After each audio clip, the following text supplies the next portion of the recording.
افغانستان ته روان دي واپسین ده او خوشاله دی خوشاله سړي خلک ټول خلک خوشاله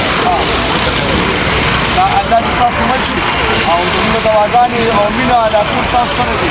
دا په خیر باندې مو دا زموږ طرف نه تاسو لپاره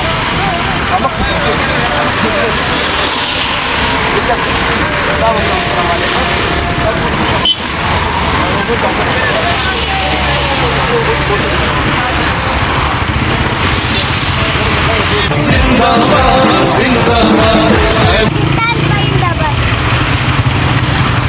जिंदाबाद हम सब की है माँ पुलिस जिंदाबाद